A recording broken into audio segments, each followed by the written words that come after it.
Hi കൂട്ടുകാരെ, ഇന്നൊരു കുമ്പളങ്ങ ഹൽവ റെസിപ്പിയാണ്. ഈ ഹൽവ തയ്യാറാക്കാനായിട്ട് ഹാഫ് കപ്പ് കുമ്പളങ്ങ ഗ്രൈൻഡ് ചെയ്തെടുക്കുമ്പോൾ അത് ഹാഫ് കപ്പ് ഉണ്ടായിരിക്കണം. അത് 1 ടേബിൾ സ്പൂൺ നെയ്യിൽ നന്നായിട്ട് ഒന്ന് വഴറ്റിയെടുക്കുക.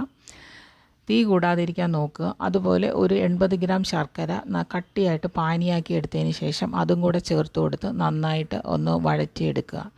ഈ സമയം കൊണ്ട് വേറൊരു പാൻ അടുപ്പത്തിലേക്ക് വെച്ചതിന് ശേഷം 1 ടീസ്പൂൺ നെയ്യിൽ കുറച്ച് നട്ട്സും വറുത്ത് മാറ്റി വയ്ക്കുക. ഈ കൂട്ട് വെള്ളമൊക്കെ വറ്റി വരുന്ന സമയത്ത് വശങ്ങളിൽ നിന്നും വിട്ട് നിൽക്കും.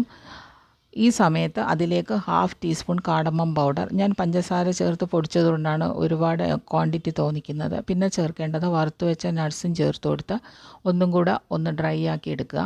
നന്നായിട്ട് ഡ്രൈ ആയതിന് ശേഷം ഇതൊരു നെയ്യ് പുരട്ടിയ പാത്രത്തിലേക്ക് മാറ്റിയതിന് ശേഷം ഒരു 2 മണിക്കൂറിന് ശേഷം മുറിച്ചെടുക്കാവുന്നതാണ്. ഈ കുമ്പളങ്ങ ഹൽവ റെസിപ്പി തയ്യാറാക്കാനായിട്ട് പറഞ്ഞു തന്ന Sudharma, thank you so much. എല്ലാവരും ട്രൈ ചെയ്ത് നോക്കുമെന്ന് വിചാരിക്കുന്നു. Okay, thank you.